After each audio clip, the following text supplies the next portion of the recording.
place to promote the growth of Tigres in English through analysis, discussions, interviews, and more. Welcome to the Lautimes podcast.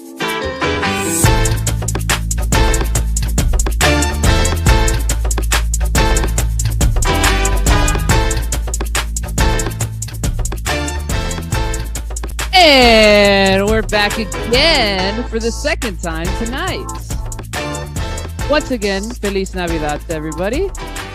It is Christmas Eve here in the world. Welcome back to Lautimes, the only podcast talking about Los Tigres in English. We just finished our episode with the great Pello Maldonado, which was super great. And now we're going to do our normal recording. So thank you for joining us. If you're joining us live or on podcast, I'm Dennis. I'm the producer and tonight's host. Very happy to be joined by my friends who were just with me on the episode with Pello, and that is down in Monterrey at Tigres Takes, Alfred. Up here in DFW with me, Edgar, aka Double O Nation, and our great friend Lou, Tigres English in Austin, aka El Guapo. Eso, güey. Eso. Edgar's like, yeah, right. I was going to say aka Nico Ibanez. Well, same thing, bro. Fair. Oh, my goodness. I was about to tell Pello, too. I was like, hey, Pello, how do you like being interviewed by Nico? I mean, by Lou. Yeah, you should have. The fat Nico Ibanez. That's great. First comment of the night, Threaker is in the house with the 10 out of 10 interview with Pello comment. Thank you, my friend. We had a lot of fun. We were just saying in our little group chat like 2 minutes ago that was a great episode. We'll kind of debrief more of it later.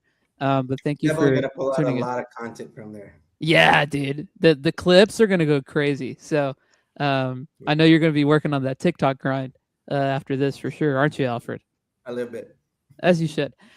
Let me get through the housekeeping stuff real quick. Thank you for joining us. If you're watching live, if you're on Twitter, YouTube, share, retweet, repost, like, subscribe, do all the things. You know what to do by now. You know what we usually say. Helps us go a long way to get this out to more people. And what better way to spend the last few hours of Christmas Eve than with us? So come hang out. Come hang out in the chat like Threaker is. And if you're listening on podcast later, thanks for subscribing if you haven't already. And if you're on Spotify, don't forget to comment as well. Okay, we have a few things on the agenda this evening. The first thing is that we need to finally, after about a week off, we need to finally have our sort of a vent therapy session about the final in Toluca. We're going to get through that. We'll talk about a lot of other things after that, but obviously we did not come on last week. One, because we were all because of depression, but also we were all really busy. Like all of our schedules like just didn't coordinate last week. So just depression. I was busy with depression. Basically, yeah. Busy dealing with our feelings. A little bit of both. Yeah. So anyway, I think even if we would have won, it would have been hard for us to have done an episode on a normal night anyway. But we would have. Let's not lie to the audience, Dennis. We would have jumped on immediately after the game. Well, that's what I was saying. We were gonna do a popping post champagne. We were gonna do a post game. Our ratings, if obviously we would have recorded last week that we lost, our ratings would have gone down with everybody just watching us cry live. Like what the heck are we watching? Yeah. No, nobody would have gotten any value out of that. So we would have had a lot of haters from other teams. Yeah, exactly. Memes and whatnot. Puro meme, of course. But hey, we are one of the only Liga MX English podcasts left, if not the only one. So yeah, so maybe that makes us an easy target too. So very easy target. There's a lot of bored Pumas, Leon, Chivas, America fans out there. Yeah, exactly. Hey, but we welcome all fans of Liga MX English. So if y'all want to, if your team's podcast in English is gone, come join us. You can comment that your team is better, whatever. It don't matter. Just come. Yeah, we'll take hate too. We'll take hate. We'll take plugs to sponsorship, so that way we don't have to have fake sponsorship. Oh, good thing you brought that up, man. We're today's episode is brought to you by Calle Siete Tacos. Make sure to check them out in Houston. The most delicious food you'll ever have. Did the deposit You come can't in? say that. The check is gonna bounce, Lou. Dice que no tiene feria, güey. Shout out to Arnoldo. We miss you, my friend. We also are missing our friend AJ, who's at work, but That's another dude in full depression mode yeah, after his Aggies got bounced in the college bro, football playoff. the worst game I've ever seen. That was one of the worst football games I've ever seen. Couldn't in my even life, score a that game. touchdown, bro. Sorry, It's AJ. so bad. Dreek, you're saying crazy. All the other teams that were on our bandwagon too, though. Yeah, that's true. America Bro. fans were on our side, bro. Bro, I saw so many America fans tweeting like throughout the game that they were like really pulling for us, which like I don't think that I've ever seen that happen. So Yeah. one of those That things, I happened with, guess. what, That Sunday 2023? sucked for me too because we lost Micah Parsons. Yeah, dude. Brutal day for you for sure. My unofficial sponsor, aka the snack I just ate or whatever thing I just consumed, is this thing of fruit jerky by this company called Soli. Fun fact, este fruta se viene de Mexico. It literally says made in Mexico aquí. You can't even see it, but trust me, it says that and it's delicious. So, una piña con coco, and I feel good about making it through this episode. You're welcome. Nobody asked for that. All right. Let's get it out of the way. Let's vent. We've had a week to kind of sit on everything, to kind of, be in our head and contemplate all of our thoughts and process and all the things, right? So, Alfred, I feel like I have to start with you because you were at the game. You were literally in the stands. You were behind the goal of the I came out on penalty TV. shootout. You were on TV, like I was looking for you. Yeah, bro. I'll share. I could share the image. I don't know if I think it was on TV Azteca. So maybe if y'all were watching like Estrella TV or something else, maybe you didn't see me. But gotcha. It was before the game started. Like when the two teams come out and the whole Liga MX music is going on. They showed us in the screen. But you were behind goal, right? Behind the goal where the penalties were. So obviously, being there at Toluca, not a lot of Tigres fans. I mean, yes, there were a lot, but we just, were swarmed by so much red. So like where we stood out because there was like 8 guys of us, like a row of 8 Tigres between just a sea full of red. So I guess that's why they caught us on TV. Yeah. Well, I'm glad you did. That makes I think 3 of us that have been on TV at some point, because Arnoldo and I were both on TV. I don't know if y'all remember this, but when we went up to Portland for Leagues Cup a couple years ago, we ended up on TUDN, I think during pregame at some point, because we were able to get down to the front rows, and we ended up like getting an autograph from Lainez or talking to him or something like that, like right before. So we were in that. Arnoldo getting an autograph from Lainez? Yeah, something like that. I can't remember if we actually did or not. The irony of that, bro. Right. Yeah, I don't know though, the secret index fund of the scholarship, right? But anyways, Alfred, just continue telling us about your experience traveling down, being in the stands. I want to hear really the most important things, like what did it feel like leaving the stadium after such a chaotic game, and just the way that it ended, and just how you had to travel back with such a depressing feeling. You're gonna trigger some PTSD, bro. Like, oh yeah, bro. I already went through therapy trying to forget this. Why are you? No, I mean, in all honesty, like, it's not like I came out crying or like, in tears or anything like that. Like, it's just, it was what it was. Obviously defeated, disappointed. And it was sad, but I do want to say that it was a great experience going down to Toluca. I had been at the Toluca Stadium before. I'm gonna say maybe like 12 years ago, 13, before it was remodeled. And I mean, definitely it's a great stadium, great vibes, because you're like so up close to the field, like, and then just especially when it's a packed stadium, when everybody's shouting, like. It's almost like a volcano type of atmosphere because it's so loud in there. Obviously, it's smaller, so a lot less people can fit in. That's why not many Tigres made the trip. Those that did, most of them were like up in the higher part of the stands where the Libres y Locos were, and then very few of us that were able to get tickets down in the lower area. Just I mean, what can we say? It was like it almost felt like being an away team at El Volcan. This final, obviously, they do get a lot of support from the speaker, from the audio, the stadium audio. But as soon as the stadium audio was like, "Hey, pick it up," like the whole stadium would pick it up, and it was just like you just couldn't be louder than them. The people were great. At least where I sat, everybody treated me great. Yes, we did get water or beer or something or other thrown at us when they scored a goal, but it's to be expected. It's a football game. It's in Mexico. That's just the way it is. Part of the culture. Agüita de riñón. Andale. And then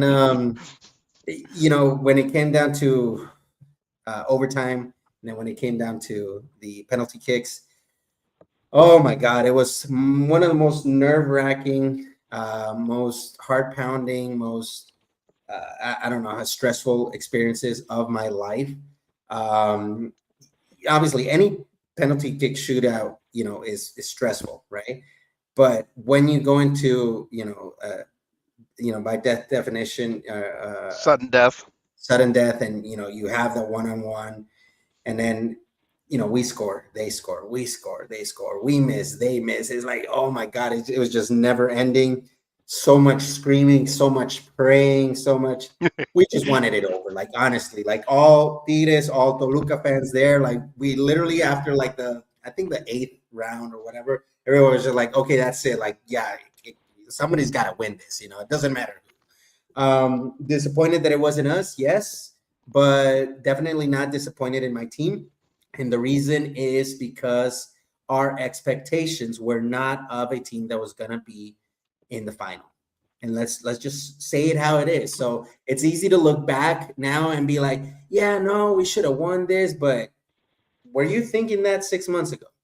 Were you thinking that at the beginning of the season? None of us were actually, sure, we hoped, sure, we wanted our team, to reach a final and possibly win a championship. But at the beginning of the season, with the way things were before, they started getting into rhythm and playing good, we did not feel like if we made semifinals, we thought that's going to be like a great season, right? But we made it to the final, and we were this close from being champions. So I'm very proud of my team, and I think it's coming. I mean, you asked that question, Dennis, to Pello, if he thought that this is going to be the start of a new golden era. I think so. I think it is the start of it. Let's remember that Guignac, his first final, he lost it here, and that just built up the fire inside him to want more. So same with Noel. Noel lost his first final too in 20. He lost his first final as well. So I hope that happens with Correa. I hope that happens with I don't know, with Farfan, with Swag, some of these players that that just had their first final, and that they want to stay at Tigres and they want to become champions at Tigres. I think it is going to help, and we're going to see them champion. Absolutely, I hope so. Before I get to one of y'all two, we are joined by somebody in Houston, and it is the pride of Corpus Christi. Hello, AJ. How are you? What's going on, boys? What's going on? Good to see you, my look friend. At this guy. Straight sunshine.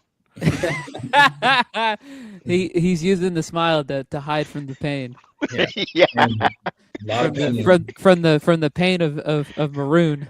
Yeah. Don't pile it on, Dennis. Come on, man. This guy's carrying a heavy load, bro. I had to say it. Edgar, I'll kick to you. You were recovering from a little operation that you had, which meant that we were not able to watch this together. But tell us how Sunday night was for you, and just your overall thoughts on the final and all that.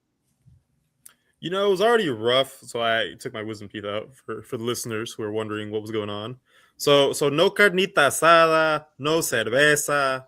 I couldn't even have a Coke. So it was already a rough start. But yeah, I was watching it here at home. It sucked. It really sucked. But in the grand scheme of things, like now a week later, where the tears are gone, still proud of this team, and a rematch against Toluca is something I would definitely want to see in the future. I don't think that we lost because we were out footballed. I think we just lost because we suck at penalties. And that's the honest truth. And there's like not one single player I can pinpoint and be upset about. One of my friends who's a Cruz Azul fan was telling me, he's like, "Oh, you should be mad at Correa," and I'm like, "For what?" Like, yeah, he missed a penalty, but Nico Ibanez missed one first. Like, and it was really just like an unfortunate miss. So overall, like I said, I'm still proud of the team. I'm still proud of like getting to the final. I can't blame the loss on one single player. AJ, since you just joined, I want to kick it to you now. Your thoughts on the final, now that you've had a week to kind of process it in your brain. I mean, I kind of agree with what Alfred said at the beginning. If you would have, at the beginning of the season, if you would have asked if we would be in the final, I would have said no. Just because we didn't know what we would get out of Correa. And it was just one player wasn't going to get us to the final. Granted, Correa exceeded everyone's expectations and we got to the final. And with what Edgar said, I don't think we got outplayed tactically. I think tactically we were there. It's just we couldn't shoot penalties. And then with Correa's miss, like it's hard for someone to take a penalty twice because he went one way the first penalty. I don't think he's going to go there again. So the goalie had the advantage there for the second penalty. But other than that, I kind of like the matchups with Toluca. I think it's not a true rivalry, but it's starting to build to be one of the most watched matchups in Liga MX. Just to clarify, this is not beer. This is a refillable water bottle that looks like a beer can that I got last week at the Mavs game. We know you're a teetotaler, bro. I don't know. Alfred gave me a look when I first was sipping on this. He was like, "What is that?" I could tell. I could tell the question. Get you a little Corona koozie though. Hombre, güey, nombre. He was wondering if it was a Corona. Nombre. Para la promoción, bro. Maybe, hear me out. Maybe if I could convince my gringo friends, because we were talking the other night about heading down. I think I'm convinced them to come with me to Monterrey in April. Then we're going to try to go to the Chivas game. I may break my no alcohol streak. Maybe.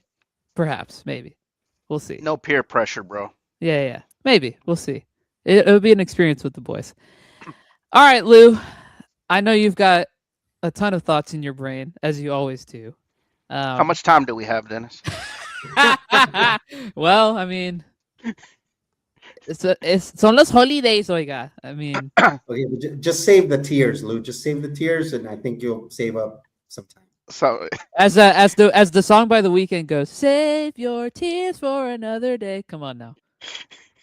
This final reminded me a lot, and like pain-wise, obviously it's not right up there with the Libertadores final, but it reminded me a lot of Libertadores final. I feel like in some ways there was a bit of innocence in us. You guys mentioned that tactically we didn't get beat, but I do feel like Pizarro might have been outcoached in that second game just a bit. I think Friedger was spot on when he said this is one of the best finals, really evenly matched teams. It really could have gone either way, because once you get to that stage where like Alfred was saying, you've taken so many penalties, it could literally go any way, man. I mean, you just don't know. It's almost like a coin flip at that point, right? And obviously them being at home, they have a little bit of an edge, right? Because the stadium is all pulling for them. It's a lot louder. The pressure's on us. So, it really could have gone either way. But I feel like after having such an awesome first game where I honestly thought, man, we could have left that first leg with a 2-0 lead, there was a little bit of disappointment in the lineup that Pizarro chose. Honestly, to me, he repeated the 4-2-3-1 that he did for the first leg, and I think he should have gone for a 4-2-4, overloaded the midfield. One thing that I kept seeing repeatedly was Correa having to drop and help on the wing, help Farfan, and it's just that is not the situation we want to be putting Correa in. If you look at that Elinho goal, Farfan almost had it covered, and I feel like had Farfan been by himself, he probably would have slid and at least deflected that shot. But if you notice, Correa got in his way, and it's because we're putting Correa in a position where we're forcing him to defend so deep. That's not where he needs to be. And I think if the formation had been a little bit different, you keep him more central instead of him having to help out along the wing. So that was one thing I kept noticing throughout, and it was just a matter of time before Elinho dialed it in and scored. Obviously, it was a golazo and everything, but there was that trend early on, which was a little bit disappointing. I kept telling myself, Pizarro, you need to adjust, you need to adjust, and the adjustment never came. And so I feel like we sort of woke up a little late into that game. And when I say there was like a little bit of innocence in us, there was a certain stretch in that second half where I think we had him on the ropes, and we just didn't realize we had him on the ropes. He had already pulled Paulinho, and he had already pulled a few pieces. And I think if we had the mentality, the correct mindset to go for it and attack, I think we win it. Another lapse was when we went into OT. I feel like they were cooked, and we never pressed. It's sort of like we were just kind of waiting for things to happen, which that's why it reminds me of the Libertadores game because we played so conservative in that first leg against River, and then we went to their place and we didn't know what we were getting ourselves into. Right, the ref wasn't going to be in our favor, everything. So there was a lot of repeat of that. Um, that second yellow where what's his name, Pereira elbowed, I think it was Gorriaran. He dropped the elbow. That would have been the second yellow, and he's out of there. They would have played a man down for like forever, and the ref just didn't have the guts to call it. I mean, it's a clear yellow. And then that stomp on the back of the leg that Paulinho did. I think in any other game, and had it been us, I think he calls that against us, man. You know, and so I think there was a little bit of innocence in us where we're trying to stretch the game out, and we had situations where we could have, if we just punched back, I think we could have knocked them out. To me, after we scored that first goal, instead of bunkering down and going into a low block, if you go out and say, let's go get one more, you absolutely kill them. Like your mindset needs to be, instead of let's defend this lead, your mindset needs to be, let's go get one more and finish this.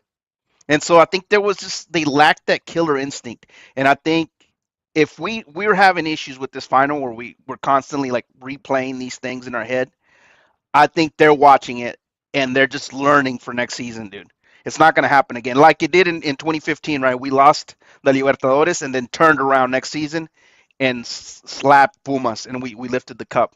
I think that's what it's gonna be for us. So yeah, it's painful and it's like a really harsh learning experience, but I think it's one where we're going to learn from it and we're just going to be so much better because of it. And I think Alfred mentioned it. This could be the start of another golden era. And if we just add a couple pieces this offseason, I think it can happen. Hey Lou, just real quick. I only have one complaint against Pizarro, and that is that I think he should have started Nico and brought in Gignac as a sub. What do you think? Absolutely. I think whatever option you want except Gignac. I think if you wanted, for example, even Tuna, make him run around like a fool and make him do the work that Correa was doing. You know how Correa kept sliding to the wing to try to help out with Elinho? Make him do that work and wear him out. Like, that's fine. Use him like a rented mule, right? And in the 70th minute, pull him and then bring in Gignac. And I think that's where Pizarro kind of paid the price. He burned all his bullets in that first 90 when I think if he just plays it a little bit different, I think he would have had a lot more fuel to finish that second half a lot stronger and be able to finish that game. Because I think defensively he would have been better. Everything would have been a lot better. And like you mentioned Nico, for example. Yeah, you could have put Nico in there, make him work, right? And then he's not having to take a PK, right? Because then you bring him in for PK and he gets us off to a terrible start. Imagine if that was Gignac taking that first PK, getting us off to a good start, changes the whole game. Miss it. Yep. It just to me that's just first year coach. He's learning as he goes, right? I think he's gonna learn from that sort of thing. And I think we even mentioned it here on the pod pre-series, pre-final, said, hey, save Gignac in case anything funny happens. And he just didn't. He just felt like he he needed to use them. Herrera was another option too. You could have used Herrera and played with the 4-2-4 and have Herrera kind of drop deep. So he had options besides Gignac. He could have saved him. Yeah, and Gignac was getting beat up. Like they targeted him. Toluca did had a concerted effort to like get physical with him. Like kept on getting bumped like throughout the whole time that he was on the field. And I think that kind of forced Guido's hand to like pull him out even a little bit sooner than I think many of us probably would have expected, because he looked like he was laboring as he was coming off the field, just from all the bumps that he was getting from the Toluca players. Um, I was I was watching the game. I watched the first half as much as I could while I was at work, and I got home in time for the second half for OT and penalties and all that. Um, when something bad happens in sports, I just don't have emotion anymore. Like I used to be emotional when bad things happen. Like I remember crying um when the Rangers lost the World Series in 2011. I cried when we lost Libertadores because I thought we had a really good chance of winning that. Um, but over the last few years, I've stopped doing that, and I just don't say anything. So I remember as soon as Vega steps up for the second penalty, I knew it was over because I was like, he's not gonna miss. And so I'm sitting. I'm not even sitting in a chair. I'm sitting on my stairwell going up to the upstairs of my house, and he makes it, and I just kind of like just sit on the stairs for an hour and just like doom scroll, and I don't know, just don't say anything. Nobody in my house says anything. Like my mom wasn't even watching it; she had already like checked out, which was hilarious. But I was just super sad, as we all were. But to kind of continue beating the horse of how proud we are of the team, I mean, the team did a really good job in difficult circumstances. There are some things we could be nitpicky about. Like I'll be nitpicky about Brunetta. Um, the lack of effort at various points in the game, the desire to not press. I also felt like he got attacked with their game plan. Like they know that he's not good defensively, and I think Toluca exposed that at various points in that second leg. Um, but I don't want to get too nitpicky because I just felt like the team did about as good as they could. Again, in a hostile environment, in a scenario where you knew Toluca was going to fight back. And really, at the end of the day, like penalties are penalties, right? Like if Noel saves one of them in the first 5 rounds, like we're not even having this conversation, and we'd be in a much happier mood. If Nico makes the first one, and if Pereira misses the third one like he did, then we win that in the first 5 rounds too. Like, penalties are such a sort of thing. Like you never know. You never know what's gonna happen in that scenario. And you felt like you had a chance with Nawed getting there. And he got close a couple times to saving them, but just couldn't fully get there on some of them, which was honestly like it wasn't it was just sad. It wasn't even disappointing on his end. It was just like sad. It was like, like just get your finger on like one of them and just save one of them. And this would have been a completely different story. I would kill to get this matchup again.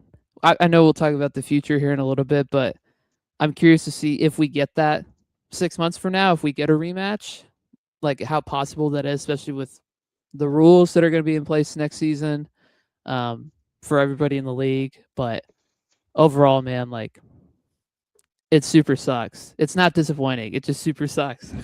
Like this is probably the saddest I've been about a final since the three saddest that I've been about a final, three saddest times have been Libertadores, the 2019 Coca Champions, where Gignac didn't play basically until the second leg because Tuca was stupid, and then this one. Those are the three that I've been like super like bummed out about the most, I'd say.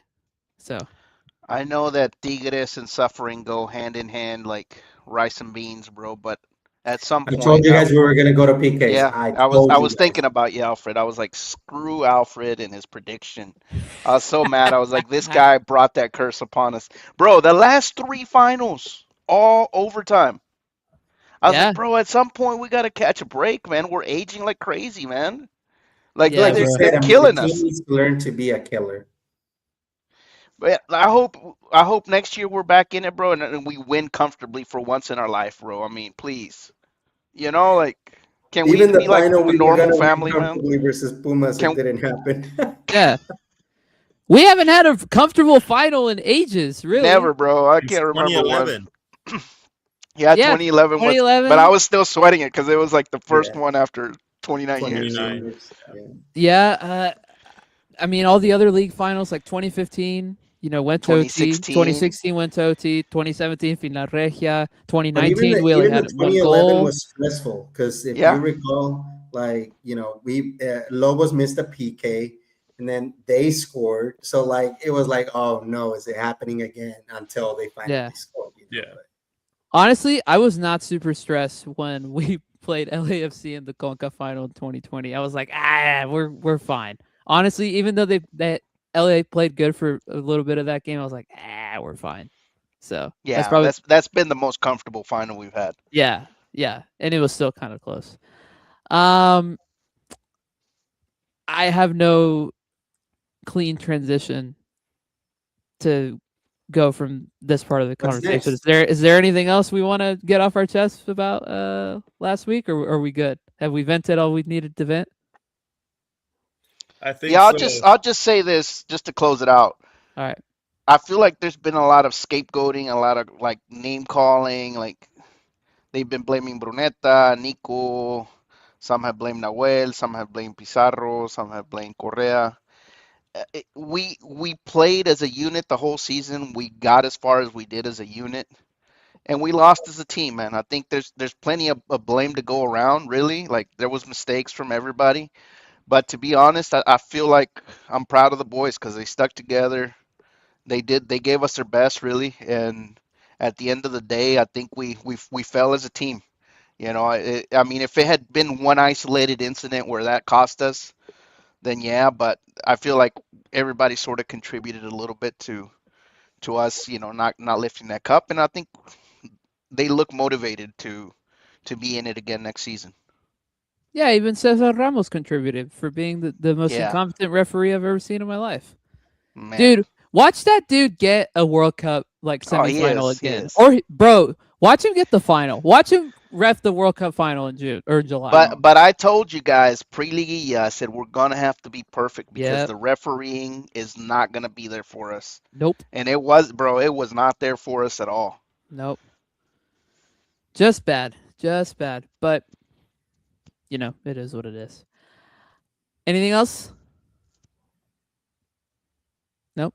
Threaker, just to correct you here. Yes, that was a 90-minute final. So was the Leon final.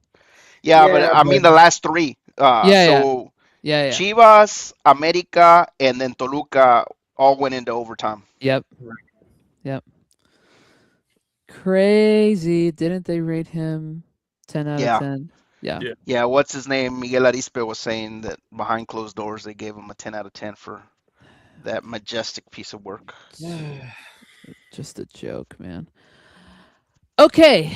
In the aftermath of the final, we have been subject to lots of rumors and news and all the things. And I feel like it's fitting that we start with the Javier Aquino situation first before anything else. As most of y'all who are watching and listening are aware, Javier Aquino's contract expires at the end of the month. The news that broke on Saturday was that despite some previous rumors and indications that he was going to get extended for another 6 months at a lower salary, that did not happen. And all that has happened since then has been chaos because Javier has been very vocal about his disappointment and sadness and frustration with that decision, going live on Instagram about it, appearing with multiple networks in Mexico about it. There's been a lot of discourse about this. So I'll kick it to you, Edgar, first. Your thoughts on the whole situation? Do you think that it was the right decision for Tigres to let him go now? Do you think it was handled correctly? I know we kind of talked about it with Pello just a minute ago, but just give us your unfiltered thoughts on this whole thing. So for me, and like obviously, mad respect to who Javier Aquino is, what he's done for Club Tigres in 10 years. One of the pillars of the golden decade, without question. But if you look at his performance this season, and maybe arguably last season as well, he's been on the decline. He's no longer the player that he was when he got here, obviously. I don't think that the situation was handled in the best way. If what's being said is true, that, like they were willing to work with him, willing to give him one more season or up to one more year. And then they kind of just pulled the rug out underneath him and said, you know what, never mind. Everything's off. I don't think that's the proper way to treat a player such as Aquino. But I will say that like his era was coming to a close. And if he were to stay, and I said this also back in October as well, when the news came out that Chuy Garza wanted to leave because he wasn't getting enough minutes. And allegedly Guido in the front office convinced him to stay and told him he would have a bigger role for 2026. Yeah, if you're going to keep Aquino, you keep him as a bench player. You kind of have him as that backup. He's a Mexican player. He doesn't take up that foreign player spot. Maybe he can contribute in training or, kind of mentor Chuy Garza. For that purpose alone, I maybe would have kept him, but I do think his time was, it was up. We the front office just didn't handle it in a proper way. AJ, and then Alfred, and then I'll kick it back to you, Lou. Yeah, I was gonna agree with that. If they knew that it was gonna be his last go around, I think a proper send off I personally would have given a proper send off. But if there was like false promises on the front office end, then I think it was handled poorly. But I agree with everything Edgar said. His time was coming to an end. Age was getting the best of him. I personally would have liked him to stay just to be that mentor for Chuy. I think the Leguia Chuy stepped up. But are we going to get Leguia Chuy going forward, or is it going to be like an up and down season like how we had with him throughout the season? In the Leguia, Chuy was phenomenal. I think he really stepped up his game. But yeah, it was just poorly handled by the front office, in my opinion. Go ahead, Alfred. All right. Well, I already gave a little bit of my piece with Pello, talking about this is, business is business. The only thing I didn't like is, that he didn't get his farewell. But I do want to add something. What if, these front office people, what if Culebro, what if Duener are actual, masterminds, puppeteers, and everything's, calculated. You let Carioca go 6 months ago. This guy's funny, Dennis. Let it go now, and then you let a Guiñac go in 6 months, and then you let now. So like every one of the legends gets their own spotlight, so to say. So like if you were to have renewed Aquino, then you would have had 2 legends leave in the same window next summer. So maybe it was all just planned. Could be. I love that dry humor, bro. Mastermind and Torrado. Never seen those 2 words go together, but I didn't say Torrado. I said my bad. Notice I purposefully did not mention Torrado. You can't say Mastermind and Torrado in the same sentence. Ese güey ni sabe quién es Aquino. He only knows Antuna because he's the only player that he signed. Oh, man. Lou, I know that you mentioned earlier that you wish Arnoldo was on. But give us your takes on this, because I know that this is not divided the fan base, but there's been a lot of discourse among the fan base with how this could have been handled and why Aquino's doing this, like Aquino taking notes from Siboldi even with how that exit was handled, all the things. first, let's just tell it like it is. It is a terrible send off for a guy who's given so much to the institution, bro. I mean, the guy's been so incredibly consistent, extremely hardworking, never gave us any issues off field. On the contrary, he was exemplary off field. Like when there was any kind of tragedies, natural disasters, the dude was out there filling 18 wheelers with food bank cans and stuff, bro. I mean, guy's been phenomenal. So to send him off like this, it's just a terrible look. We need to find a way to do this properly and better moving forward, right? And so some criticism is due to the front office for the way we're sending some of these people off, bro. Carioca, the way we sent off Siboldi, the way we sent off Aquino. There's a pattern with these cats, man, of not doing things correctly. And there's a pattern where they make promises and then they don't fulfill them. I don't trust them. I don't believe what they got to say. Now, there's a certain side of the fan base that sides with the front office and says, "Hey, um, no, they're right, and it was time, and he needed to go, and we don't owe him anything." And then they go out of their way to try to vilify this guy, make him look terrible, right? So you got to make him look terrible to support your argument. And you can be on whatever side you want. You as a fan have a right to have an opinion, right? Even if you're wrong, you have a right to have an opinion. But I'll say this, from a business standpoint, it doesn't make any sense to me at all. And here's why it doesn't make any sense to me. How many times have we said Garza earns the spot, then loses it? We're getting rid of a guy who, for the last 10 years, has proven that he can play every single game. How many times has he been injured for long stretches? That guy's always there. He's always available. He's always ready to play. In the postseason, he didn't play because Garza rightfully earned the spot, but he was available, and we could have played him at any point. And the guy gives you a full 90, and he doesn't break. He's like a stinking Toyota Camry, bro. I mean, the guy just keeps going. And But and, he's and third in the payroll, Lou. here and good thing you brought that up, Alfred, because if the rumors are true that he was willing to accept anywhere from like 60 to 75% pay reduction, then we're talking this guy was potentially going to make between 400K and 700,000 a year. And you mean to tell me we can't afford that when we have Bisuto and Tercero and Rafa Guerrero and Marcelo Flores and Nico Ibanez and Loroña and all these cats? We can't get rid of a couple of these cats who never play to give him his stinking 500K a year? Like, to me, it doesn't make any sense because where are you going to go and get you a proper guy who's been that consistent, that regular, that can play that much and do it well, still at a decent level? He's not the top fullback in the league, but he's still in the middle of the pack. He still does it well. Where are you going to get a guy like that for 500K? Who's going to give you a fullback that can give you that consistency for that price range? And that's why business-wise, it doesn't make any sense at all to me because we're going. I don't want to take away anything from Garza because Garza is a tremendous kid and I think he's got a bright future. But we're going to put all the load on Garza, who's never played a complete season from start to end, the full 90 every time. What if the kid gets injured after game one? Who's going to play? Loroña? Who's going to be there? Tercero. And so at the very least, if you're dropping 500K on a legend, he's not some scrub. He can come in and fill that road at that spot at any point.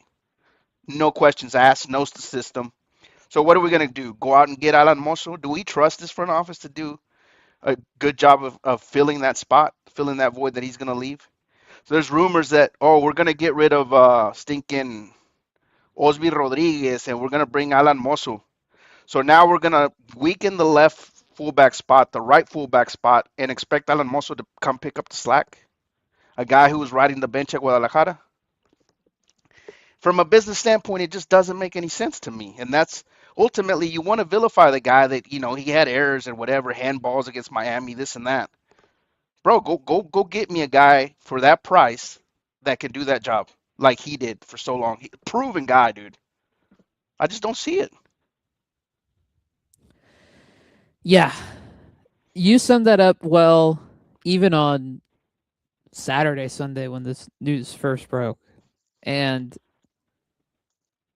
there really isn't, even at his age of 35, 36.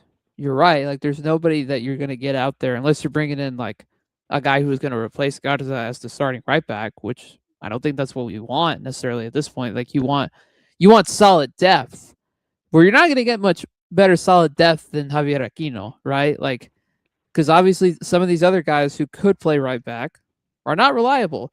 If Vladi Loroña was reliable, he'd be playing, and he hasn't been, right? Like, there's a reason why he's not playing, because he's not reliable. He's not good depth. Like, he's just depth, right? In the same way that, He's a good third stringer. yeah, but he's never going to be, at least at Tigres, he's never going to be a world beater at the right back spot, or he's never going to be good enough consistently to be able to fill the role in when needed. At least based on what we've seen so far. Obviously, things could change. Aquino has been able to do that over the last few years. And yes, his level has dropped a little bit. He's not as fast. But to sum up all of y'all's points, just the way that this has been handled has been really odd. As we kind of talked about it with Pello just a little bit ago, like, why does this happen? Like, that we just are so immune to having good send-offs for our good players, our legends. Like, if it's true that they came to him in October and were like, "Hey, you're not going to be back next season," okay, then at the San Luis game that Alfred and I were at in November, the last home game, there should have been a send-off for him, right? Because obviously you're not going to do something like that in the middle of a postseason run, right? Like, Miami didn't do that when Jordi Alba and Busquets, like, during MLS Cup playoffs. So they didn't do a send-off for them in the final. They did it at the end of the regular season. That's what they should have done with Aquino at the end of the regular season before the final, or before the Liguilla started, if that was going to be the case. And obviously that didn't happen. And it's just disappointing that this front office just likes to make things messy. Like, we're already down bad because we narrowly lost the final. We don't need all this more noise to be like consuming the airspace. You know what I mean? The MO for this front office, and I think Bayo hit it on the nail on the head when he said they don't come out and face the music. They don't come out and Nope. face the press. They don't come out and face the fans. They're used to working in secrecy behind closed doors. They make decisions and then don't answer to anybody. And No so accountability. no accountability. You nailed it, Alfred. No accountability, right? So imagine if they had to go in front of the press, Torrado, for example, and they have to answer, hey, why'd you get rid of a legend? He was only asking 500K. How come you couldn't give it to him?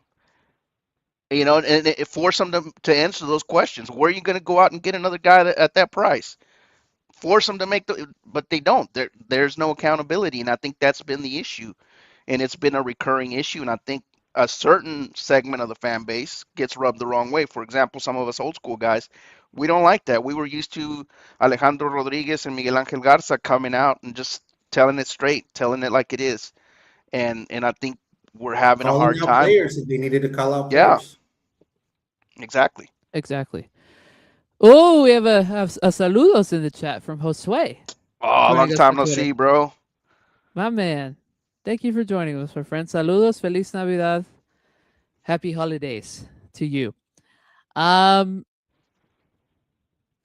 Is it fair to say that Aquino deserves a little bit of criticism for his little press tour? Because he's made a lot of noise, in fairness. He has made a lot of noise. I think a lot of what he's saying isn't necessarily wrong, but as I mentioned when we first started this segment, I think he took a lot out of Siboldi's playbook and is just trying to stir the pot maybe a little bit too much. But there's a little bit of a difference though, Yeah, because Siboldi's name got tarnished with some of the comments in the press, and I think Slander. there was a need for him to come out and say, hey, yeah, that's all lies. That is not true. That is not how it went down, and I respect that because for you sure. have to protect your image. Aquino, on the other hand, I think was kind of acting more out of anger, frustration, and I think he unfortunately let it get the best of him. And in a moment when he's most vulnerable, because he's in the most heated moment, is when these TV stations took advantage of him and started saying, "Hey, come on, vent on our show, right? Because we want the ratings to go up." And he took the bait, unfortunately, right? Because who wins in that scenario? It's TUDN, it's Fox Sports, it's these Social TV. media. Yeah, they're the ones that get the clicks and get the views, and ultimately Aquino is the one that looks terrible for doing it. And obviously he deserves blame. He should have been a little more cool-headed, Mature. calm, mature about it. But I do understand his frustration. I mean, he is a legend, and I think he feels disrespected. So I do get why he's so angry. He just should have handled it much better. Yeah, I don't necessarily think that him doing that was wrong per se, like the actual action, but some of the things that he said was like, whoa, like that's really interesting. Like when he specifically called out Culebro and Pizarro, that was like a whoa moment because especially with Pizarro, it's like you guys have been teammates for years. As far as we know, we have a good relationship. Like, He should have left it after the live. He should have left it there. yeah, I yeah, he think shouldn't have gone on the TV shows. he got it off his chest. Just let it go. I think once he went on The on the media on is the very TV. slick at asking all the right questions and Yeah. Yeah, finding ways to get players who aren't all that smart to just slip. yeah, absolutely. Um, it was funny seeing everybody say the same thing when the social media post from the team came out on Saturday night. The the term damage control about the whole situation. I mean, honestly, yeah. Um, that was very much a we need to ring in the PR a little bit and make sure that this is actually not a bad situation, especially with the press release too, like really emphasizing he's a legend of the team. He's going to be in the Ring of Honor, all this stuff, which of course we know is true. That doesn't need to be worth repeating, but um, it was interesting to see how swift the team was in making sure that they did their bit to clean up per se with that whole thing. So obviously, it's disappointing to see his reign with the team, his tenure with the team, end in this way on kind of crappy terms.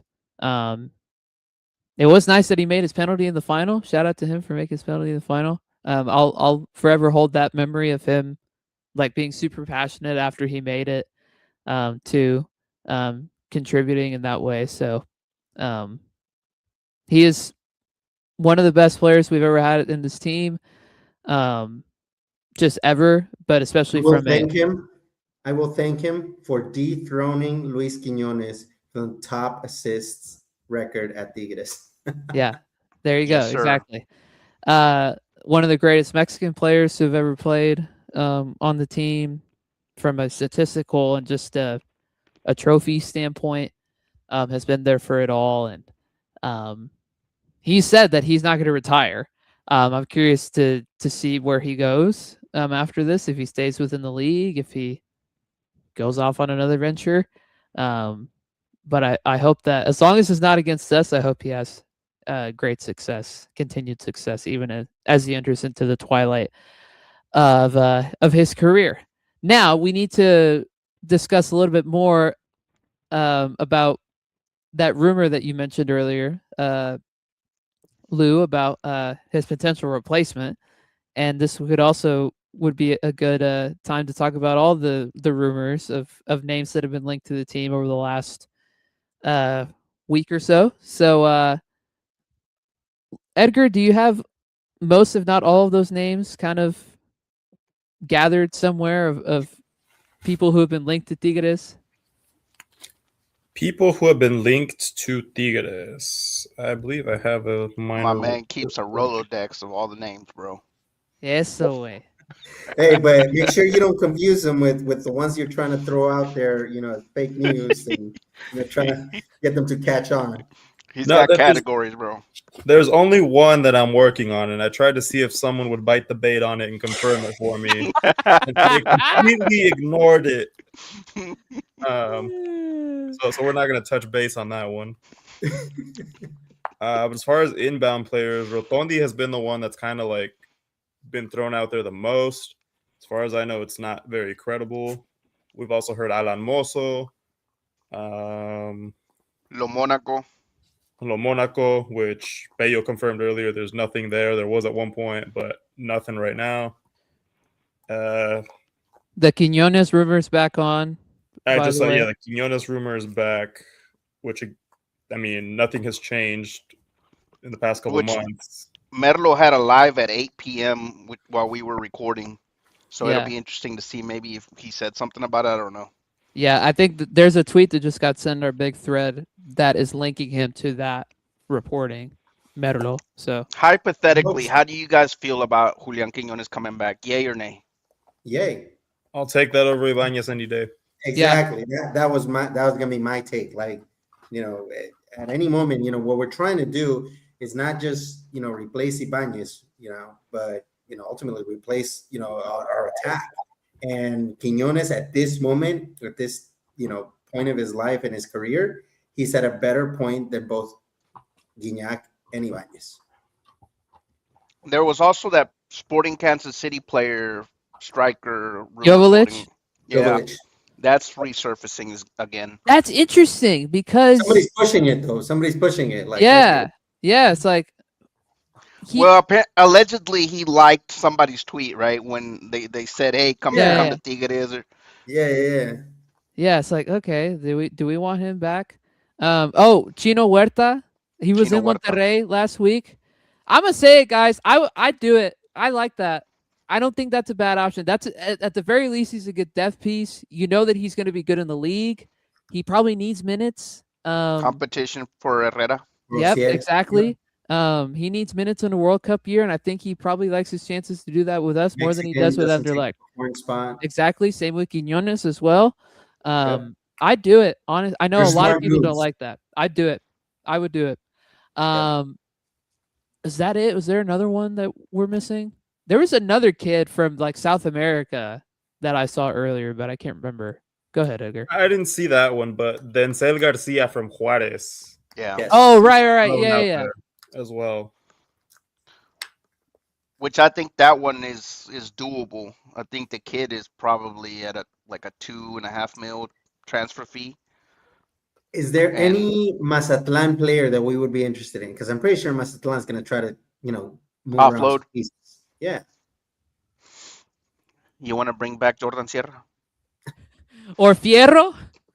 No, Fierro, he's out, bro. Hanging out with Alan Pulido. We don't want that. Who's that other one? Is Venegas still over there? Oh yeah, Paco Venegas, bro. He's still there. Left full back. Bring Lainez's brother. Honestly, bro, I like Venegas better than I do Osby Rodriguez. Ándale, güey. Yeah, 100%. He'd be a much better backup. Hey, they need money Canterano. before they convert teams. Before that ship sinks. Literally. El Kraken. El Kraken. What are they gonna do with that stadium once it's gonna be a concert venue? Ay, quién sabe, güey. No idea. It's gonna be a giant elephant. What do they call them? Make it a community garden, bro. That's crazy, bro. All three Mazatlan fans, please don't hate me. I mean, I've been there, guys. That stadium is like on the outskirts of Mazatlan. You kind of have to like drive out. Oh, it's not even in the city, dog? Oh, that's right. You were there this year, weren't you? This season. There's nothing around it. So, like, who's going to go there, bro? Like, nobody. Oh, that's funny. We talked about, obviously, we just talked about Aquino. We were also informed officially this week of the news of the well-known, we saw this coming, departure of Sebastián Córdoba, our hero for La Octava. Rumor has it tonight that he is being linked to Toluca, which I'm kind of shocked by. I thought that the Pumas deal was pretty much all the way there. My man's gonna turn into Ángel Correa over there. Watch. My way, please no. So there's that. The Antuna to Pumas rumor has like died multiple times. That guy, if whatever money we can get out of him, even if it's like $10 and a bag of McDoubles from McDonald's or Carl's Jr., that's it. Calle Siete Tacos crowdfund his release. Like Crowd. lautimes owns his ficha now, and we keep him out of the team.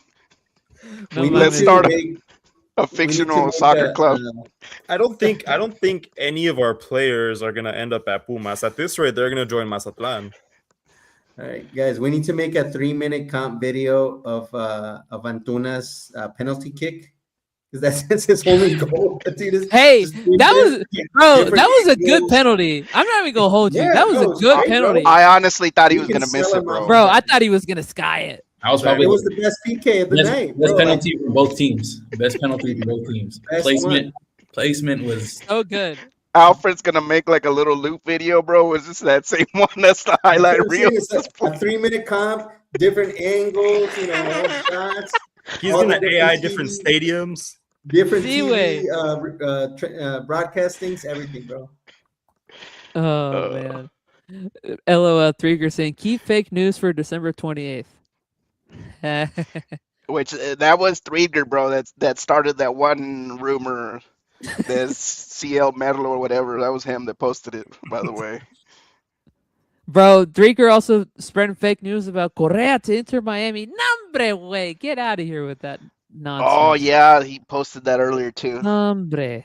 Get out, bro. Threedger, it's been a rough week, bro. Don't be posting that kind of stuff. That bro, legitimately stresses me out. Don't be a Grinch way. Don't be a lump of coal. Bro, imagine if we lost Correa, how this directiva would slump on us. Bro. There'd be like pitchforks at the uni, bro, just ready to get Torrado out of there. Vámonos. I'd be leading them. Yeah. Alfred's over there with some sticks. A torch. Nico Ibanez to Real Oviedo rumors also back in the Dude, fold. let's sign it and let's get that going, bro. Vámonos. If he needs somebody to accompany him first class on the trip, I'm available. Calle Siete is rumored to pay for the first class ticket to get him over there. Calle Siete said all meals included and everything. Tacos de trompo for lunch, tacos de carne asada for dinner. All the tacos you could ever want. I hope that happens. Do we expect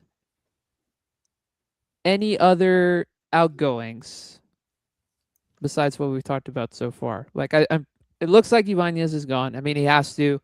Plus that frees up a foreign spot, which we're dying. I would to honestly get rid of. even if they can't offload him, like you just freeze him. Like dude is not Samir. Like do a Samir on him. Like how bad could it be? Like in the end, like the dude's head is not here. He definitely has already said goodbye to everybody. So like, why even keep him? The only other, and we talked about this earlier with Pello, potential exit would be Joaquim if Tigres finds another foreign center back. So apparently that's on the radar. We don't know where it falls on the priority scale, but if something good comes along, we could see Joaquim not be part of this team anymore. Edgar, I need you to start the Diva Origi to Tigres rumor. Bro. Champions League winner. Known clutch player. We need that. I don't know if it was like a rumor or if it was something legit. But Icardi to Tigres, I would be on board with that. You'd be on board with it. Okay, I want to hear why. That dude off the pitch is bad, bro. Carlos Salcedo, crazy bad, bro. I mean, on the pitch, he's quality, but man, off the pitch, bro. We had Danny Lino, bro, like hitting him left and right. Well, he's up there, bro. He'll throw some chicks off the stairs, bro. That's what I mean. I mean, like, bro. Yeah. Trigger mentioned Edwin Cetre. That's another guy, left winger, that has been brought up. Obviously, nothing credible from anybody, but some folks have brought that name up as well. Edwin Cetre. Is that a Colombian guy? Colombiano, yeah. He used to play for Santos back in the day, like I want to say like 4 years ago. Yeah. Like the good Santos or the bad Santos? The decent Santos before their complete downfall. But he wasn't, to be honest, he wasn't super great at Santos when he was here. Uh.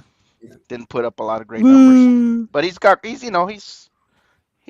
got moves like Luis Q. Yeah, thank you. I've been waiting to use that all episode. My boy, bro, we will never let him die, bro. He's always gonna be. Are we mentioned. seriously Hooray! going to end with the last part of the year mentioning? Hooray! Hooray! Ay, ay, ay. That's funny. I'm trying to think of anything else that I've seen. Oh, here's a question. Is Marcelo Flores gonna get shipped out? He wants out. Him and his sister to Pumas to join their other sister. We had Soltelo. Ha! That with Marcelo Flores, bro, I think that's one where we definitely need to find connections with MLS teams because I think Yeah, he would dog. fit in well with one of these, mid-tier MLS teams. That would And be a it's good a win-win one. for both of us. Yeah, that would be a good one for FC Dallas. Swap him, give us, I don't know, whatever other random little kid you can find. The janitor, if they want. That's all good. Hey, listen. We'll Ge- take 2 groundskeepers. The groundskeeper. No, but anyway, here's a trade. We'll send you Marcelo and Tatiana. You give us Petar Musa, Who? their striker. Bro. You could tell Alfred never watches MLS, bro. Listen, bro. Why would I? Listen. That guy, I know, not a well-known name. Croatian national team striker, scored a goal that got them into the World Cup not too long ago. Honestly, pretty good. Not gonna lie. So I'd it won't be on ever board happen, with- but if we're gonna bring potential World Cup players or whatever, hey, go look at these African teams, man. There's some good strikers out there. I've always said that, Alfred. We need to pick up players from Morocco. For one, because they're adapted to the high heat already. And they won't be like Florian Thauvin that, temperatures got above 85 degrees and the guy would melt, Tráiganme a Hakimi, way. Nah, PSG would never. Keep dreaming, bro. PSG would never. I'll take anybody else though that they wanna bring over. That's interesting with that. Maybe there's somebody that they scout during this AFCON tournament and they're like, hey, come play for us. Guys, our sporting director is Torrado. We can't hope for much. Yeah. He's probably never even been to that side of the world, to be honest. He doesn't know where it's on the map, bro. Yeah, yeah. He's geographically challenged. Has to be. As always, please follow us on Twitter to get up-to-date information on any and all rumors and news. Whether it be super legit or whether it be bordering on legit, as one might say. But follow Double L Nation. That's the true source. Yeah, that's right. Legitimate transfer news. That's right.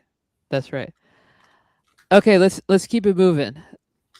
Let's shift gears real quick to Tigres Femenil. Not necessarily because of them specifically. Go for Moroccan or Korean players. Don't hate that. Not necessarily because of the team, because there hasn't been that much news about the team as of this moment. But the league has decided to change the format starting next fall, where it'll be one long season. The teams will be divided up into groups. Everything about that format is changing as opposed to the traditional format that is modeled after the men's. I know you have some thoughts on this, Alfred, because I think you're onto something with what you said in the group chat earlier a few days ago about what this could mean for even the men's side of things. But give us your thoughts on this new format change for the women's league. I don't think it's ideal. Obviously, the Liga Femenil has just started, less than a decade ago. They're barely starting, to pick up momentum. They're barely starting to pick up, fan bases across the country. I think it's useful to have two champions a year because, maybe not all of them Tigres takes them, and then there's another champion in the year. So it's good to have, that open competition. So if you're gonna have a long season, it's gonna be tedious. I think it might drop the attendance in the Liga Femenil in general. People will lose interest after a certain time, or they'll just pick up like, oh, we'll just wait until the end of the season, and then pick up from there. So I don't think it's beneficial for the Liga Femenil. I do think that they could be just trying it out, seeing how the format works, seeing logistically how this could be potentially in the future transferred over to the men's league. And I think that's the reason why they're doing it. I think it's a horrible idea. I like that we are unique in that way with the Mexican League. We have two champions. The Cup and the Campeones is its own thing. It makes things easier from a Conca Champions perspective as far as like who gets into that. It's like, okay, well, you get the winners of both tournaments, you get the runners up of both tournaments. If one team wins them both, like if there's a bicampeón in a year, then you can change it up in that way. I like that. I don't like that this is heading that way with the women. I hope that it fails after 1 year. We go back to the normal format. That's my take. AJ, Edgar, Lou? I was going to say, like, in Argentina, they've been getting, like, a lot of slack because they introduced – so they have a Clausura and Apertura. So those are your two winners in two tournaments. And then this year they added whoever was on top of, like, both tables combined. So they got a trophy on that. And then those two winners, they go to, like, each – because it's divided into groups in Argentina. So your top four from each group enters another tournament. So that's another trophy. And that's why, like, attendance is bad in Argentina because there's constant games. It's like the games they're not meaningful. Like the league isn't as meaningful as it was because, we just got to get top four and we can win this trophy. Or we got to finish runner-ups and we'll be put in this. So in the season, there's like 6-7 opportunities to win a trophy. There's 8 opportunities in Argentina. Literally 8. Including the Libertadores or Sudamerica. So it's just too many games, honestly. And if they drag that to the men's, the league's gonna lose interest from the fans. You walked right into that one. You let me do this. And his laptop dies. He couldn't handle 6-7. He couldn't handle 6-7. Good grief. Edgar? I think the format sucks. I think the proposal's awful. I have a conspiracy theory that this is being done to try to prevent Tigres Femenil from getting more titles. 100%. Could not agree more. Couldn't that backfire though? Because what if Tigres wins like both, every competition that they get, and now what do? You know what I mean? Like, I could see it though. I can see it like targeting Tigres Femenil more than the whole league as a whole. But they can't handle us winning. They can't. Lou, are you there? Yeah, I think Edgar summed it up pretty well. I think it's a bit of a reach to try to prevent Tigres from further establishing dominance on this league. It's a kind of a way to put the handbrake on us a little bit. I don't like it at all, but hopefully we go out and get some signings and do what AJ said, just win everything, rake it all in. Exactly. The Ferral to Chivas rumor started popping up on my timeline again today. I think that's close to getting done from what I saw. I don't know how close, but it's getting closer. And then our new signing is coming in after January, after she gets done with her obligations with her other club. or with her current club. So, um, Ilana Izquierdo is another name to keep an eye out. Colombian midfielder that plays for Atlético San Luis Femenil. But he's a player 20, I believe 22, 23 years old. Young midfielder, box to box. Has been playing with the Colombian national team since 2019, so a lot of years under her belt for such a young age, and is a player to kind of watch out for. I think if Tigres were to get her, I think it would just further solidify that midfield that we have and add some more depth to our squad, which would be amazing. I love it. think that's probably one of those players that our new sporting director saw, Natalia Gaitan. So I think she's going to do a great job of bringing in some of these young Colombian players that are going to just make our team better. Yep. Yeah, we need the midfield depth, real bad. We're losing, Barbara, obviously. Obviously, your favorite La Chata is leaving as well, so you need another body at the very least. And Thank goodness my camera's off. yeah, I think that would be a great signing if that were to happen. Before we leave talking about Femenil, Threeger bringing up a great point. I totally forgot to mention this when we were talking about the outline before we started recording.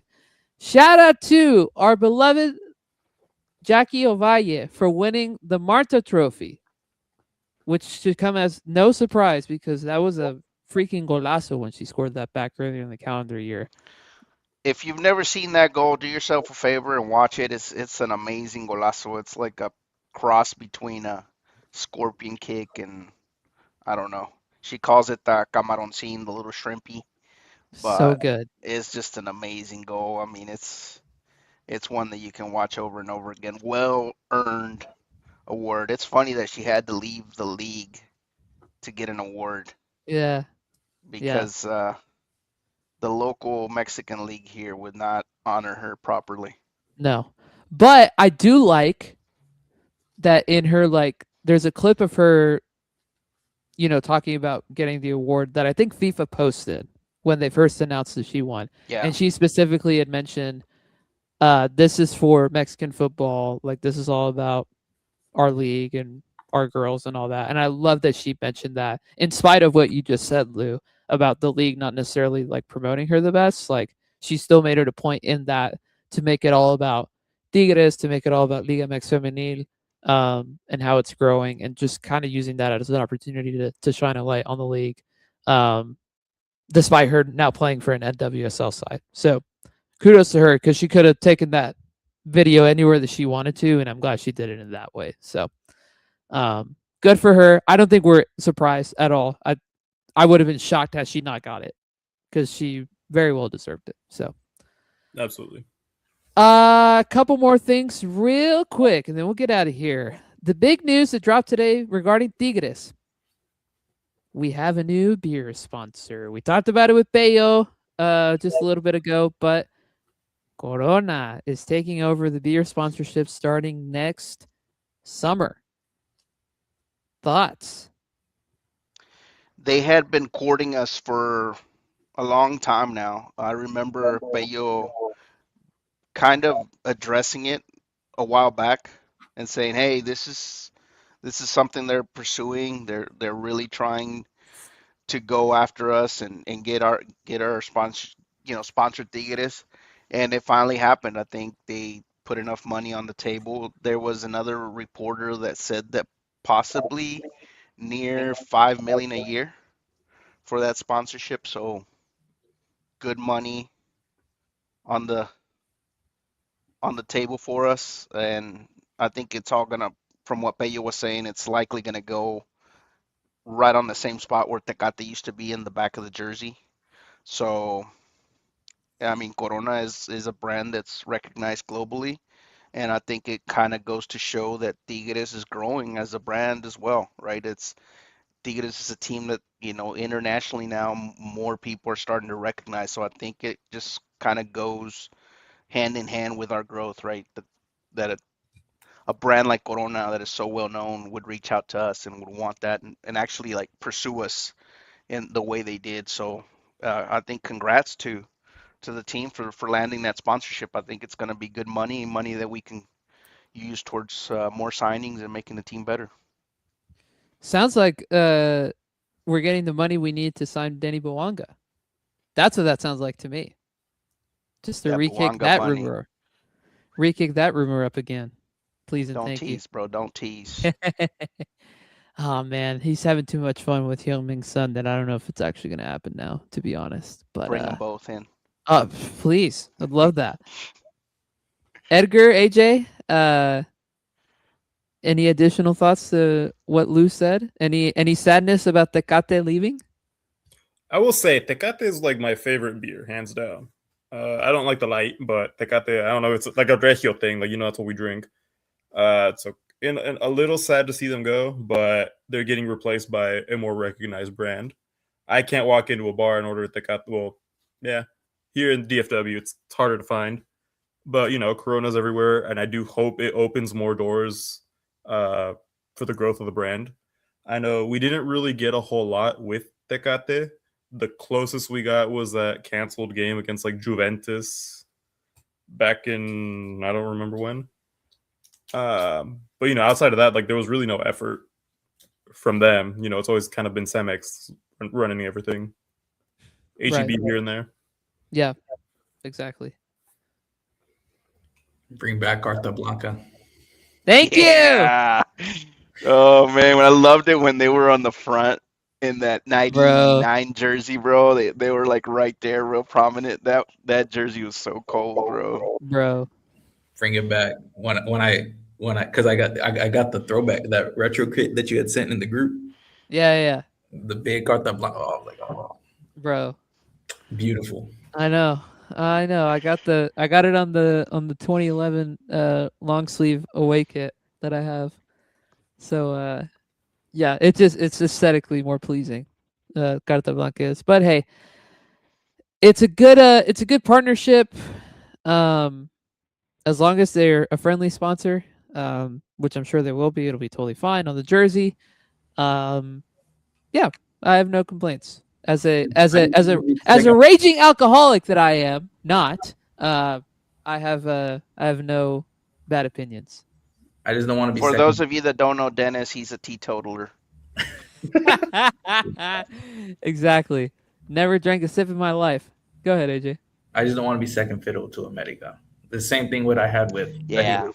That's the only thing, like with them coming Adidas. Because honestly, like, the home and away kit, I don't think. I mean, to me at least, Adidas hasn't missed they haven't made a bad home and away kit. The third kits, it kind of gets okay. Like you're doing too much on some of them. But I just I don't want to be second fiddle to America with the Corona sponsorship. Yeah, I get what you're saying. There was another thing that I was gonna say, but I'm forgetting it. So maybe it wasn't even all that important. Oh, the schedule release. Duh. We do have a schedule release for both the teams. The one thing I will say is that I like that Clásico Regio's earlier this year. I like that it's in like the middle of the season. Honestly, just to get it out of the way. Honestly. But I looked at it, and correct me if I'm wrong, but I feel like we don't have like a super difficult stretch at any point, like where we just have a ton of games in a row where it's real bad. I feel like it's spread out decently, at least from the men's side. Now on the women's side, we have Clásico Regio Femenil on the last week of the season, which is really interesting. But I feel like the calendar is fine for the spring. Agree? Disagree? I don't know what rock I've been living under, but I completely missed the calendar release. Did you? I did not. Like, that's why when you said you were trying to go to Monterrey in March, April, I was like, how do you know this information before I do? Yeah, it came out. It came out like the day or two after the final. That is insane. So let me pull it up because I sent it to one of my many group chats that I'm in. With my gringo friends. Okay, so Jornada 1 is against San Luis at San Luis. on January 11th. Jornada 2 is at home to Pumas on a Wednesday night. Jornada 3 is at home to Toluca on January 17th. And then we have a little bit of time off, January 31st, away at León, February 6th, at home to Santos, Viernes Botanero.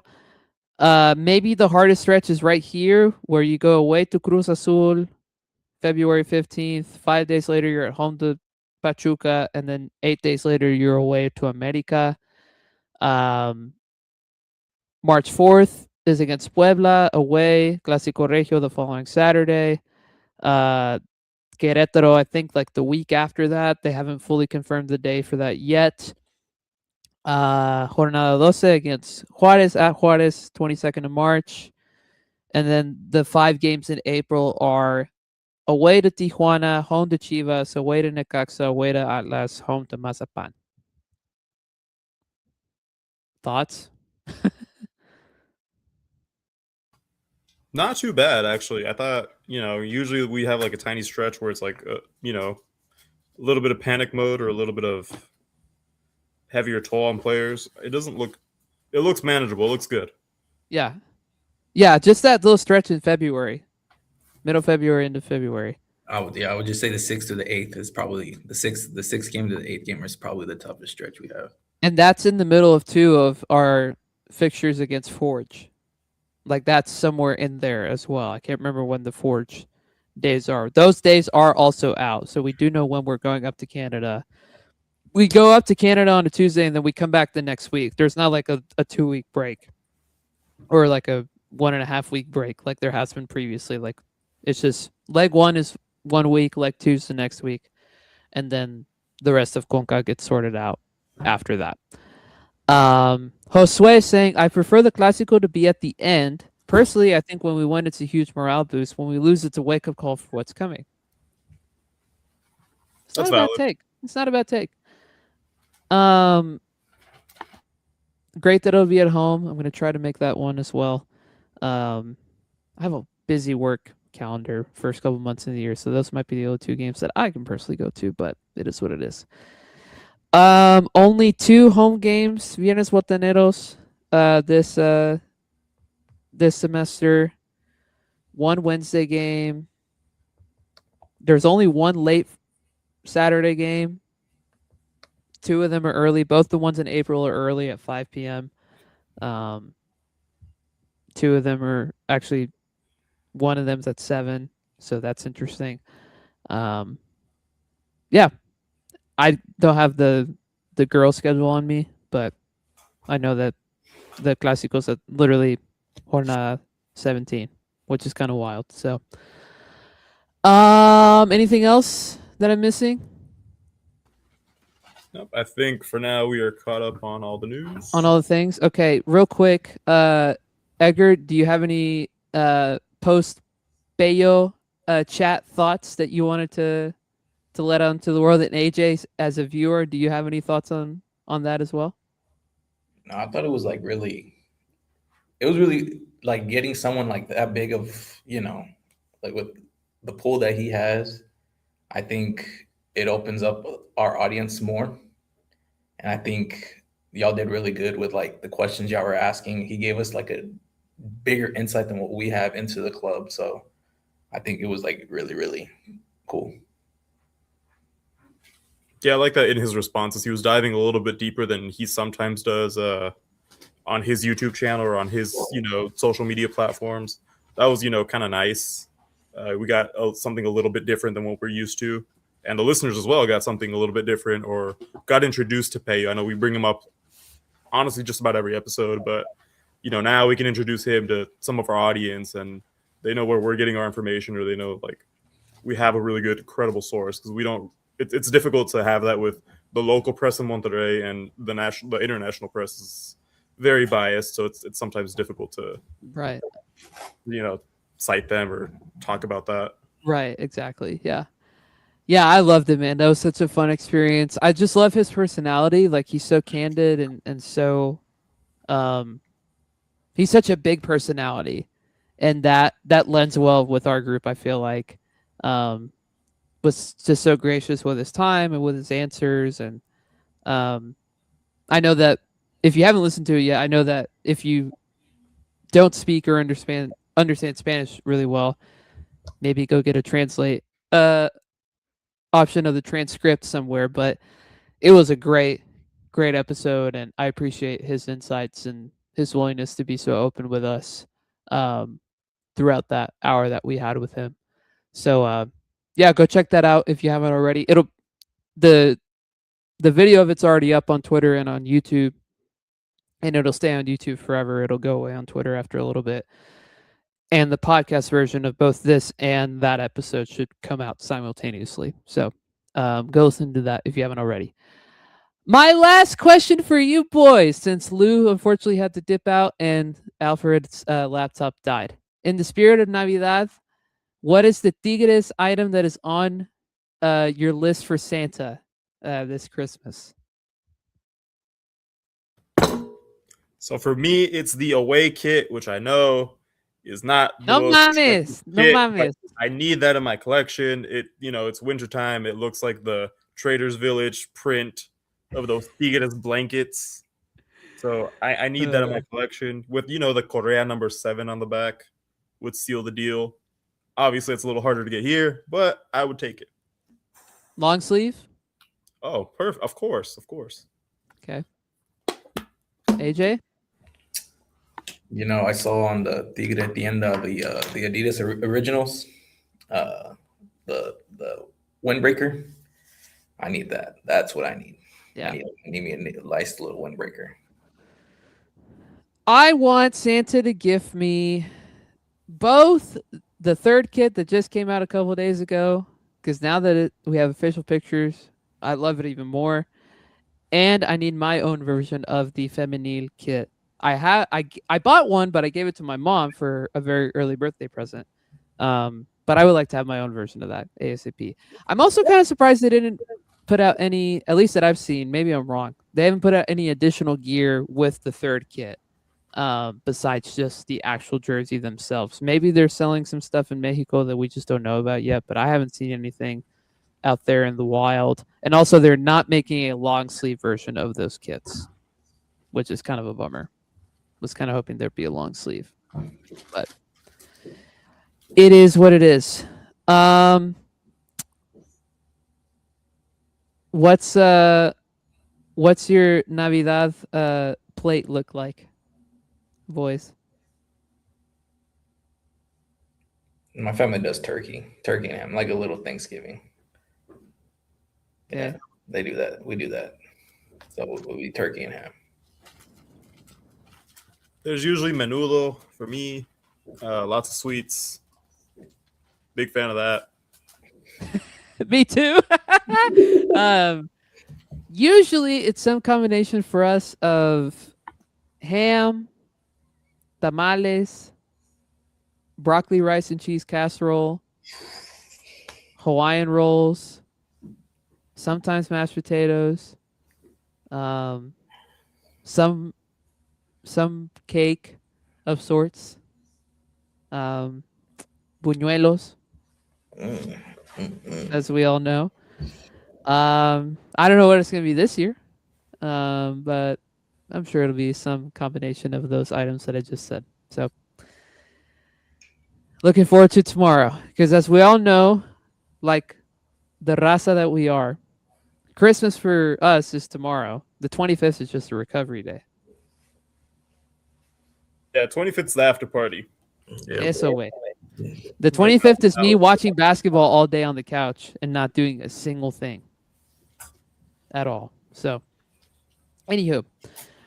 All right. That's it for us tonight. For Edgar and me, we've double recorded. So, we've been recording for almost 3 hours, which I have no complaints about. I wouldn't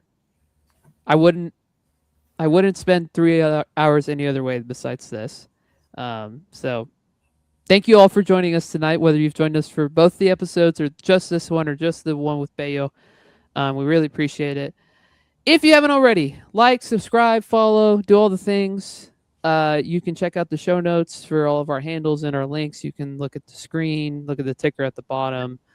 for all of our handles. You can look at the screen at all of our individual cameras for all of our personal handles.